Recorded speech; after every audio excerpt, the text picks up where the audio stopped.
You book something and I'm just talking. I've been right there. No planning. No planning. I'm getting lots of. Oh, there we go. We're live. I've been right there. No planning. Oh no. Planning. Okay. My hair's nuts. Still changing. Yeah, it's gonna move. Don't worry about it. Don't worry. It's also delayed. There you go. It's gonna find you now. And here we're gonna go live on Facebook. Do you want me to move? I can only just see the top of it. And you went to chair. Wait, how about I would put it on here? Yeah. There we go. Try for the microphone. Will it find me? Can I sit there?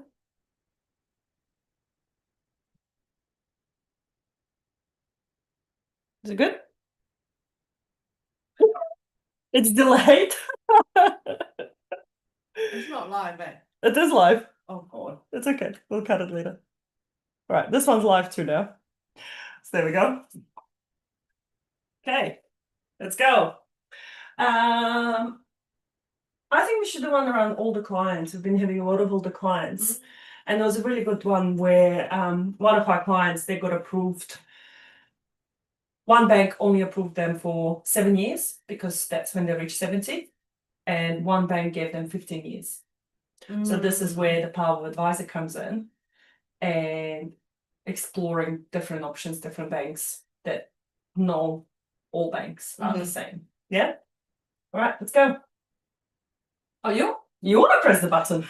Because I was closer. All right, you can press the button. Let's go. Yep, let's go. If you are an older client or classify yourself as an older client of the bank, but still feel very young inside, this is the episode for you. So listen up. I've got Kunch in the house. Hello, Kunch. Hello, kia ora. It's been a while. It's been a while. You always start with that.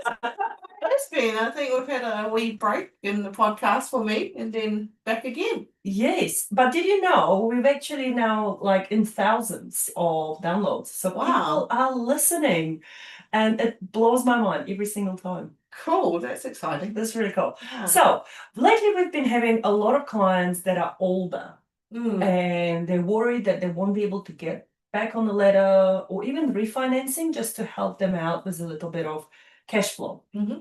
And we've had this amazing case, and you think like all banks should treat the clients the same. Yeah.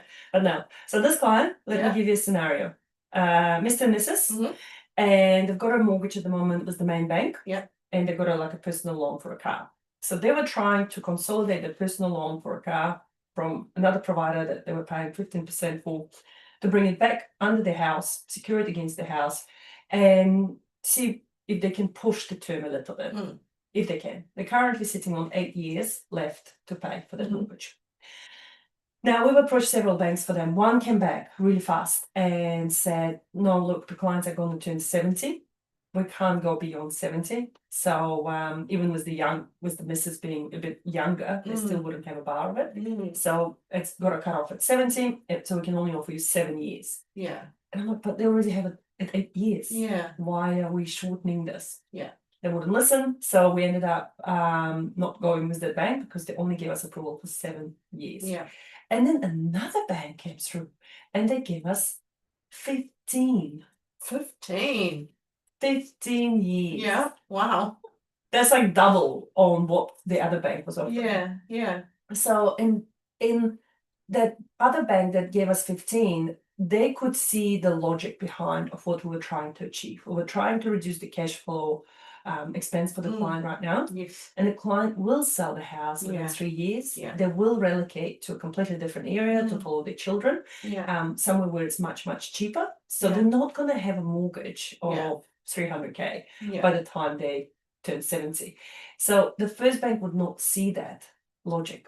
It's quite a fine line, isn't it, for our senior citizens in terms of, you know, you reach a age and stage of life, and it's also almost close to discriminating against them just Mm. because they're in their senior years, Mm. which is actually quite unfair because obviously, you know, you're not allowed to actually discriminate. No. Yeah, so that is quite interesting in that sense when you come to lending, because yeah, some banks do, you know, they have an age cap basically, but people are living longer as well. Mhm. Like, with you know, all the advanced medical and everything like that, people are living a lot longer. So I think that does need to be, you know, reviewed. Or like another bank obviously has seen that side, the logic side behind it, in terms of yes, people live longer.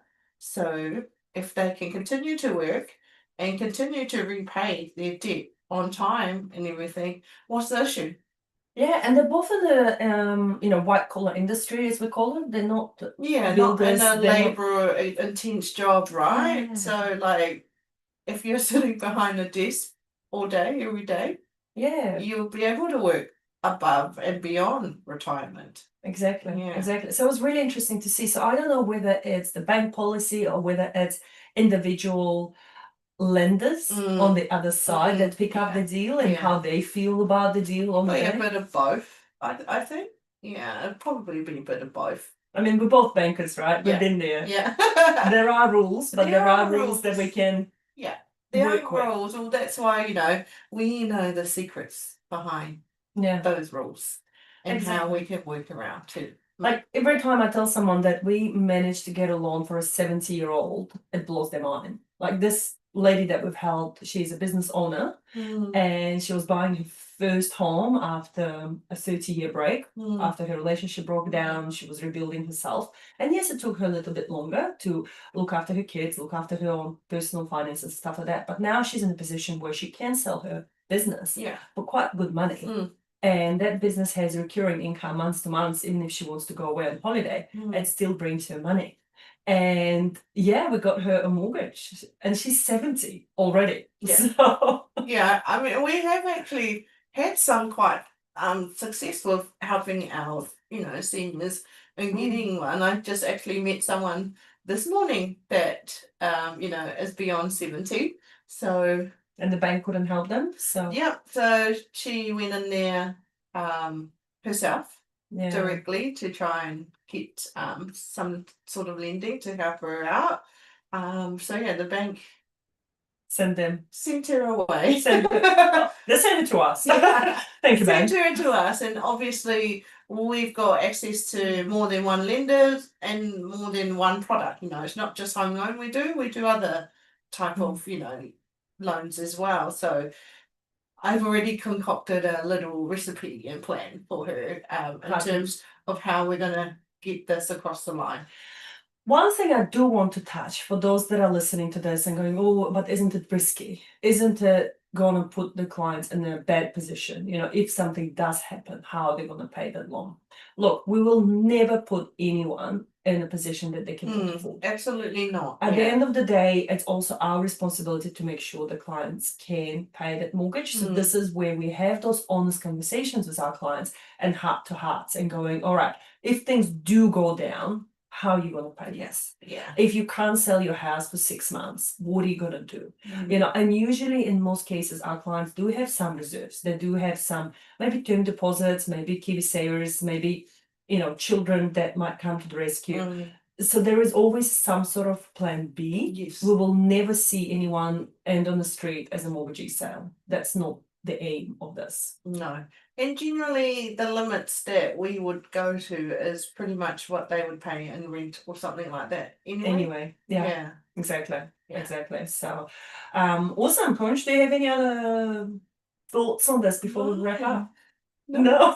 You're quite happy. Yeah, pretty good on our seniors. But yeah, if you are a senior, I guess, and if you are listening and you are struggling with the banks, you know, their red tape and everything like that, just reach out to us. We know the secrets. Love it. Thank you so much. Thank you. Bye. Look at it. Look how perfect it is. It's great. And look up there. We've got like boom, boom. We're live everywhere. Oh, look, it's moving. It's moving as well. Oh wow, still rolling. Okay. So, oh, there's someone messaging us. Oh. No. That was from YouTube. All good. Oh, good. Okay. Oh man, my face up close. Terrible. My hair is wild today. Okay. I've done 4 with Micah, 1 with you, so that's 5. I think I'm doing a couple with James today, so I just need 1 more from you, Okay. and then you can be released. She's gonna release me, guys. What have we seen lately? We've seen a lot of increased interest rates, people freaking out. We've seen a lot of first home buyers. Yes, first home buyers is gonna say, I've seen a lot of first home buyers. Just trying to think, what are the pain points that we've been seeing? I think you're still understanding what to provide us, like, but then it's And why? I think we need to understand what to provide and why. yeah. Not because we want to see what they spend money on, but yeah. we need it for the bank. Yeah. All right, let's do that one. Especially around Kayanga Ora. Yeah, You yeah. know how they need like IRDs, and also that they're not gonna take you when you're on maternity. They need you to come back to work. So that was one of the Kayanga Ora providers. Mm. Yeah, should we do that Yeah, one? let's do that. Like, just let's reiterate information we need. Okay, let's go. If you're a first home buyer, this is the episode for you. Listen up. We've had an avalanche of clients recently. I think people are feeling positive. The house prices have flattened out a little bit. Actually, slight drop in Wellington, slight drop in Auckland, slight increase in Dunedin Okay. and Queenstown. Oh yeah. The latest data that I've read this morning. So, but it is giving a bit of positivity to our clients. They're Yeah. thinking this is the time to buy. The interest rates are still a little bit okay. So that brings us to the application process of when we first meet them and when we ask for all the documents. Take it away, Kunj. Yeah. So when we first meet you, we have that, discovery conversation and find out about your goals and what you want and things like that. At that time as well, we may do the application on the spot, but if you're quite savvy and tech savvy, we'll send you a link to do it. And that link basically asks you to fill in, your full name, your date of birth, everything in that sense, your job, how long you've been there, or, where you live and how long you've lived there, sort of thing. So quite, the normal basic forms that you would fill out for any type of lending application or any sort of application that you like, even applying, to enroll your child to a school or something like that. So yeah, so that generally that's what we ask for. But what I have found is that what to provide us. So when we ask for bank statements, we ask for the most 3 months bank statements. So it's basically as of today and 3 months back. Yeah. But what we have found also is that some banks will only the statements to, a certain date, Mhm. and then it doesn't cover the month yet because obviously the statements haven't been statemented. So we do ask sometimes for a transactional printout as well, because some lenders are particular and they do want that type of The statement. latest stuff, because what they're looking for is one of the C's that we covered before, is the character. They want to see that you've been good with your accounts, that you haven't been abusing by going into overdrafts and spending money you don't have. So potentially you could have the 3 months amazing statements, but the transaction over the last 2 weeks could have been shocking. So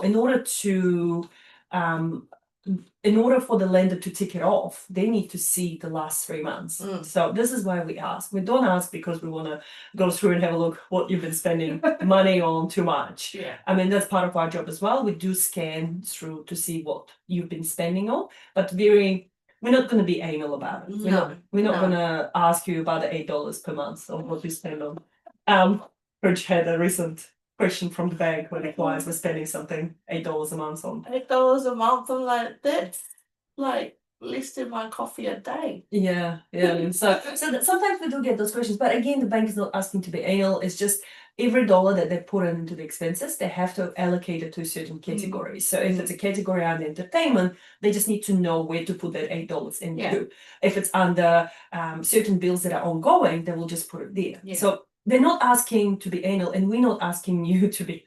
Yeah, and most of it is discretionary spend. Yeah. So just want to reiterate, because I know the clients I have met do stress out a little bit in terms of, oh, don't look at my accounts because I've spent so much on food or takeaways and things like that. Those are all discretionary spending that can be, you know, reduced once you get a loan and things like that. So I wouldn't stress too much about it in terms of that. But there are, you know, particular transactions that the banks will like to understand a bit more, and one being if there are transactions to online gambling or something like that, we will need to understand that a wee bit more, and we will ask questions about that. And sometimes we catch things that you might have forgotten to include in your application. Like sometimes people forget things like GEM Visa payments or some sort of personal loan that they're paying because it's only $50 a month. You know, they completely forgot about it. But it will be visible on your statement. So we will come back to you and we will ask you, Yeah. hey, what is this about? Yeah. And even if you paid off something, but it's still on your statement, we need to know. Yes, and that's what leads to us requesting for more statements. So it might seem like, oh my God, you want my blood, but it's actually because of the fact that we've scanned through your statements, we've seen, you know, what your payments are, so your liabilities that we see, which is your personal loans, your credit cards, and your buy now, pay laters. So those are the afterpays, the zip pays and things. So we would need evidence of that as well. Yeah, and the other thing I also want to remind people of is that never is a bad time to apply. Often we hear around December, January as, oh, I don't want to apply now because my statements look awful because of all the Christmas spending. Yeah. They might have been going away on holiday. They might be, you know, having visitors at home that they were entertaining a little bit extra by buying more alcohol, more food, more drinks, more takeouts. So don't worry about that. Yeah. This is seasonal. Correct. This is not going to be ongoing. Like if you spend $3,000 that month on groceries, we're not going to put that as an expense ongoing. Correct. Yeah, awesome. So we've covered the statements. The other thing that we've also come across a lot is under Kāinga Ora first-time buyers policy package that we have. There are a few extra documents that we need. They do require a wee bit more information to process and assess an application through. One of the things we need to do is to provide evidence that you are actually a New Zealand resident or New Zealand citizen. So we might ask for birth certificate or passport. If you don't have a passport, then you know it's a birth certificate usually. For those that are immigrants to New Zealand, we may need the New Zealand permanent residency sticker. So it's just these things to verify that you are eligible under this program. And then the other bit that the current order might require is IRD. Summary of earnings. Yeah. So they look back the exact 12 months of earnings because under the program you have to be under a cap of income. Yeah, income cap. Yeah. So if you're an individual, it's 95,000, and if you're a couple, it's 150,000. Or you could be an individual with a dependent. So let's say Mr. is working and Mrs. isn't. So she's now dependent. That's 150, or a solo mum with a child. That's dependent. Solo dad. Solo dad with a child. I was trying to cover all my bases there quietly. 150K is a cap. Yeah. So just keep that in mind as well of why we're asking for that information. And that's why they ask for that 12 months, because they want to check whether you fit into that cap. And then also, although we will ask for your pay slips, we will need a letter from your employer as well. Yes, to confirm that you're actually still employed and working there. Because who knows? you still had the latest pay slip and latest pay going into your bank account, but you know, I just need that extra reassurance. Yeah. This is government thing. But it's Government's also- like reassurance. But it's also the tenure. What's the word? You know, how long you work there. Oh, Because yeah. under Kāinga Ora rules, you actually have to be in the same employment for at least 12 months. And if you're self-employed, you have to be 2 years. So it's funny, they can't see us showing fingers on the podcast, but the ones on video can. Love it. Cool. And the other thing we would normally ask for if you change names. So if you got married or if you got divorced and you changed your name, but your passport still hasn't reflected that, or you got new document and the other statements don't match that. So, we do need to draw a link. And sometimes people go, oh, why do I need to Oh, show yeah, you that? the linking documents. or whatever. Yes, we Yeah. need to show that Natasha Smith is also Natasha Jones and also Natasha something. So we gotta show this. Yes. We can't be mind readers, we're not psychic, so the bank is also not psychic. Yeah. And for anti-money laundering rules act, we do need to comply with that. So Yeah. again, we're not being noisy into who you married and why you're divorced. Yeah, Well- it's just evidence basically. So Yeah. like everything when it comes to borrowing money is just being able to evidence what you've put down. Yeah. Yeah. So what you've said has to be backed up with the evidence. Correct. Awesome. Anything else? Well, I think we've done well. Yeah. The one thing we did not mention yet is a deposit. So again, evidence of a deposit, whether it's KiwiSaver, we need the withdrawal from the KiwiSaver. If you're doing second chance first home buyer and you need to withdraw KiwiSaver, you need 2 letters. You need one as an approval that you can withdraw that KiwiSaver as a second chance, and then your KiwiSaver withdrawal. We will also need your bank statements for the savings, and we'll also need gift certificates if anyone's gifting you any money. So there's a lot of Yeah. information and together. I guess going back to whatever you put down, we need to just evidence it. Mm-hmm. Yeah. So, but it doesn't mean that you shouldn't be putting down things, because we will see things. Yeah. We will find it. That's why it's like then we need the evidence, right? Just to Mhm. make sure it is truthful and that there's a back, this is evidencing what your income sort Yeah. of thing, evidencing how long you've been at that job. Yep. Yeah. Beautiful. Awesome. Coach, thank you so much for dropping by. Thank you. Bye. Until next time.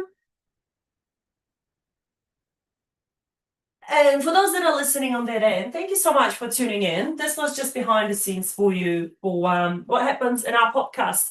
And a lot of the time we do topics of the cards, of what we see.